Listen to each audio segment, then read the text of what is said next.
নমস্কাৰ মই এতিয়া গোৱালপাৰাৰ ৰংজুলিৰ পৰা গুৱাহাটীলৈ আহি আছো ক'ব গ'লে গুৱাহাটী প্ৰায় পালোহি ধাৰাপুৰ চাৰিআলি পাওঁ মন্ত্ৰী অশোক সিংহাল ডাঙৰীয়া আৰু মই দুপৰীয়া গোৱালপাৰাৰ ৰংজুলিলৈ গৈছিলো বেসিক্যালি চিমেলি তোলা বুলি গাঁও এখনলৈ গৈছিলো যোৱাকালি সেই গাঁওখনত 5জন লোক নাও দুৰ্ঘটনাত পতিত হৈ নিহত হৈছিল অঞ্জনা মালাকাৰ বুলি এগৰাকী মহিলা আছিলে প্ৰায় দীৰ্ঘদিন ধৰি কেন্সাৰ ৰোগত আক্ৰান্ত হৈ যোৱাকালি মহিলাগৰাকীৰ মৃত্যু হৈছিল মহিলাগৰাকীক অন্তিম সংস্কাৰৰ বাবে শ্মশানলৈ লৈ যোৱা হৈছিল শ্মশানখন পানীৰে ভৰ্তি হৈ আছিলে বানপানীৰ কাৰণে সেয়েহে নাও লৈ গাঁৱৰ মানুহে শ্ৰীমতী মালাকাৰৰ মৃতদেহটো সংস্কাৰৰ বাবে লৈ গৈছিলে ঘূৰি আহোঁতে 26 গৰাকী মানুহ টুলুঙা নাওখনত উঠি উভতি আহিবলৈ চেষ্টা কৰে নাওখন দুৰ্ঘটনাত পতিত হয় আৰু প্ৰায় একেটা পৰিয়ালৰে 5 গৰাকী লোক নিহত হয় দুৰ্ভাগ্যক্ৰমে এই 5 গৰাকীৰ ভিতৰত শ্ৰীমতী অঞ্জনা মালাকাৰৰ স্বামীও ইয়াৰ ভিতৰতে 5 জনৰ ভিতৰতে আছে নিয়তিয়ে স্বামী স্ত্ৰী 2 গৰাকীকে একেলগে এই সংসাৰৰ পৰা অতৰাই লৈ গ'ল চিমেলিতোলা গাঁৱত গৈ শোকসন্তপ্ত পৰিয়ালবৰ্গক আমি সমবেদনা জনালো আৰু চৰকাৰৰ পৰা সামান্য অনুদান হিচাপে 4 লাখ টকাকৈ মৃতকৰ পৰিয়ালকেইটিলৈও আগবঢ়ালো ৰংজুলিৰ পৰা চিমেলিতোলা প্ৰায় 16 কিলোমিটাৰ ভিতৰত সোমাই যাব লাগে ঘূৰি আহোঁতে বিভিন্ন স্থানত গাড়ীখন ৰখাই মানুহক মাত কথা দিয়াৰো সুবিধা পালো ৰংজুলিৰ পৰা গুৱাহাটীলৈ উভতি আহোঁতে বাটতে দক্ষিণ কামৰূপ ভাৰতীয় জনতা পাৰ্টিৰ কাৰ্যালয় দিনটো একো খোৱা হোৱা নাছিল কাৰণে দক্ষিণ কামৰূপ ভাৰতীয় জনতা পাৰ্টিৰ কাৰ্যালয়তে আমি অশোক সিংহাল আৰু মই এখন ৰুটি খাওঁ বিধায়ক হেমাংগ ঠাকুৰীয়াই আমাক আতিথ্য আগবঢ়াই বিধায়কগৰাকীকো ধন্যবাদ জনাইছো অলপ পিছত গুৱাহাটী পাম আপোনালোকে ইতিমধ্যে গম পাইছে যে অসম চৰকাৰৰ কৰ্মচাৰীসকলৰ বাবে 7 আৰু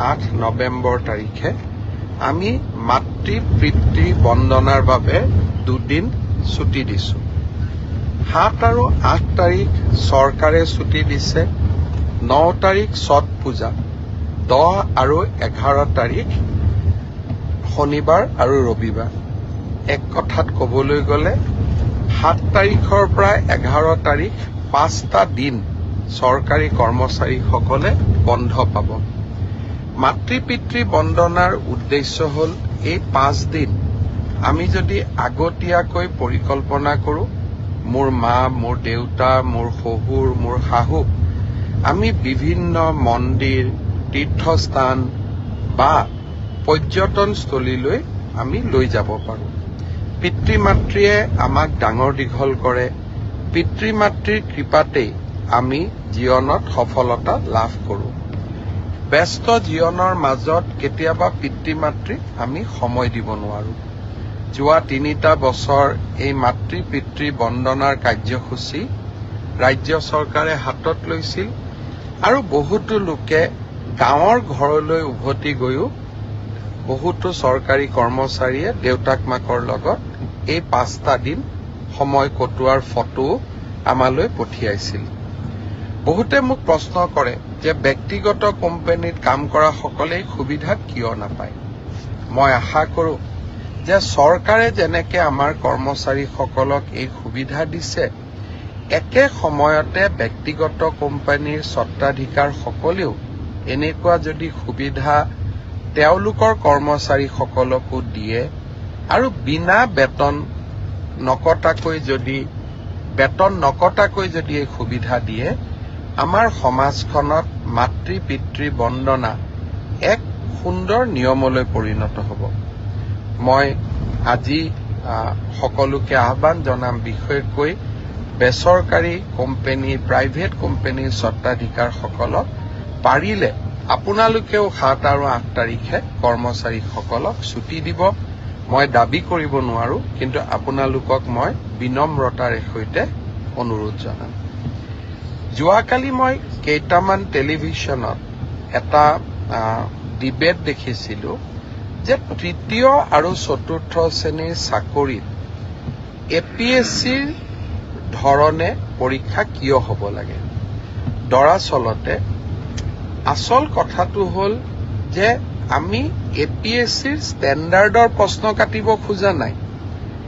APSCৰ ধৰণৰ পৰীক্ষা তাৰমানে প্ৰথম প্ৰিলিমছ হ'ব, তাৰ পিছত মেইনছ হ'ব আৰু তাৰ পিছত আমাৰ ভাইবা হ'ব। কিন্তু পৰীক্ষাৰ প্ৰশ্নৰ ষ্টেণ্ডাৰ্ড চতুৰ্থ শ্ৰেণীৰ কাৰণে APSCৰ দৰে নহয়। পৰীক্ষাৰ প্ৰশ্নৰ ষ্টেণ্ডাৰ্ড মেট্ৰিকৰ দৰে হ'ব, হায়াৰ ছেকেণ্ডেৰীৰ দৰে হ'ব। তেনেকে তৃতীয় শ্ৰেণীৰ কাৰণেও আমি এই ধৰণৰ যিটো পৰীক্ষাৰ বাবে প্ৰয়োজনীয় অৰ্থাৎ গ্ৰেজুৱেশ্যন যাৰ কোৱালিফিকেশ্যন তাৰ বাবে সিলেবাছ গ্ৰেজুৱেশ্যন হ'ব, হায়াৰ ছেকেণ্ডেৰী যাৰ সিলেবাছ তাৰ সিলেবাছ হায়াৰ ছেকেণ্ডেৰী হ'ব। কিন্তু আমি এটা প্ৰস্তাৱ দিছিলো যে এইবাৰ ADREৰ পৰীক্ষাত প্ৰিলিমছ হওক, মেইনছ হওক আৰু ইণ্টাৰভিউ হওক। কিয় কৈছিলো আপোনালোকে জানি আচৰিত হ'ব যে 7,000 পোষ্টৰ ভিতৰত এটা পোষ্ট আছে যাৰ কোৱালিফিকেশ্যন হায়াৰ ছেকেণ্ডেৰী আৰু সেই শিতানত 3,700 পোষ্ট আছে। তাৰ বিপৰীতে 11 লাখ ল'ৰা ছোৱালীয়ে আবেদন কৰিছে। 11 লাখ ল'ৰা ছোৱালীক যেতিয়া আমি পৰীক্ষা পাতিব যাম, এটা পৰীক্ষা কেন্দ্ৰত যদি 500কৈও আমি ল'ৰা ছোৱালী বহাৰ সুবিধা দিওঁ, আমাক 2100 পৰীক্ষা কেন্দ্ৰ লাগিব আৰু 2100 পৰীক্ষা কেন্দ্ৰত সমানে এটা পৰীক্ষাৰ কোৱালিটি মেইনটেইন কৰাটো অসম্ভৱ, প্ৰত্যাহ্বানমূলক হৈ পৰে। যেতিয়া আমি 2100 পৰীক্ষা কেন্দ্ৰত আমি পৰীক্ষা পাতিম, কৰবাত ইনভেজিলেটৰজন ইমান ভাল কোৱালিটিৰ নহ'ব পাৰে, কৰবাত লিকেজ থাকিব পাৰে, কৰবাত চাকৰিত ইজনে সিজনক সহায় কৰাৰো অভিযোগ থাকিব পাৰে।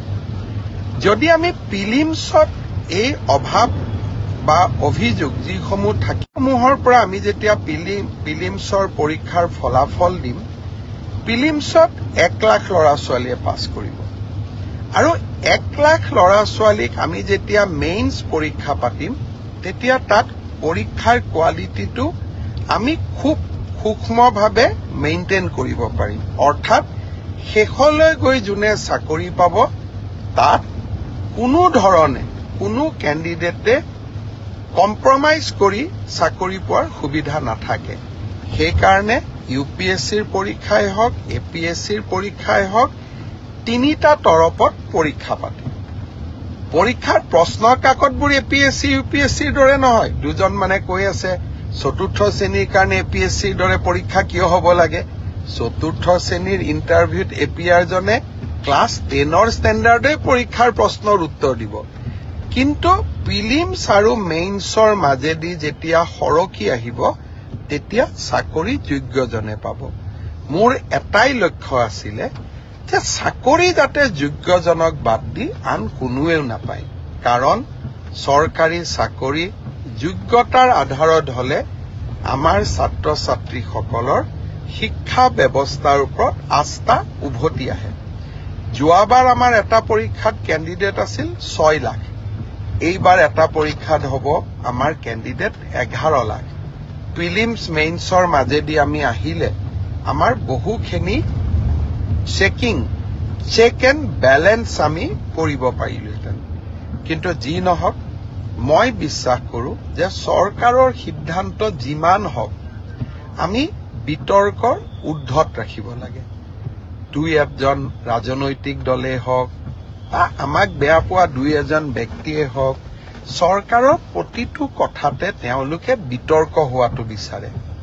আৰু বিতৰ্কৰ পৰা তেওঁলোকৰ যে কিবা লাভ হয় এনেকুৱা নহয়, যেন বিতৰ্ক কৰি চৰকাৰখনৰ ভাল প্ৰচেষ্টাসমূহকো তেওঁলোকে যাতে কৰবাত নিগেটিভিটিলৈকে ৰূপান্তৰ কৰিব পাৰে। সেইবাবে ময়ো সাৱধানে থাকিব খুজিছো। এইবাৰ আমি প্ৰিলিমিনাৰী পৰীক্ষা নাপাতো, মেইনছ আৰু ভাইবা ভচিৰ মাজেদিয়ে আমি পৰীক্ষাৰ ৰিজাল্ট দিম। অৱশ্যে 11 লাখ ছাত্ৰ ছাত্ৰীয়ে যেতিয়া 2100 পৰীক্ষা কেন্দ্ৰত পৰীক্ষা দিব, ই এটা ভীষণ প্ৰত্যাহ্বানমূলক হ'ব। কেনেকৈ পৰীক্ষা পাতিব পাৰিম, 2100 স্কুল কলেজ, ই এটা ডাঙৰ প্ৰত্যাহ্বান হ'ব। চৰকাৰী বিষয়াসকলে এই বিষয়ে আলাপ আলোচনা আৰম্ভ কৰিছে। ৰাইজৰো সহযোগিতা লাগিব। কি ধৰণে পৰীক্ষাটো বিতৰ্কৰ ওপৰত ৰাখিবৰ কাৰণে ৰাইজৰো আমি সহায় ল'ব পাৰোঁ, তাৰ বিষয়ে আমি চিন্তা চৰ্চা কৰিছো। সময়ত আমি আপোনালোকক কম। 3 অক্টোবৰৰ পৰা পুলিচৰ ইণ্টাৰভিউ আৰম্ভ হ'ব। তাত এনেকুৱা কোনো অসুবিধা নাই, যোৱাবাৰ যেনেকৈ নিযুক্তি হৈছিল এইবাৰো হ'ব। আৰু শিক্ষকৰ নিযুক্তিৰ ক্ষেত্ৰতো আমি ইতিমধ্যে ব্যৱস্থা আৰম্ভ কৰিছো আৰু ইয়াতো বহুত বেছি বিতৰ্কৰ অৱকাশ নাই। আৰু এইবিলাকত নিশ্চিত কোৱালিফিকেশ্যন লাগে কাৰণে কেণ্ডিডেটৰ সংখ্যাও কম। কিন্তু তৃতীয় আৰু চতুৰ্থ শ্ৰেণীত এইবাৰ অসম্ভৱ প্ৰাৰ্থীয়ে আবেদন কৰিছে। সৰ্বমুঠ 18 লাখ আবেদন এই 14,000 পোষ্টৰ কাৰণে আমাৰ ওচৰলৈ আহিছে। যি কি নহওক, দুই এজনে সুধি আছে যে চিলেবাছ কেতিয়া দিব।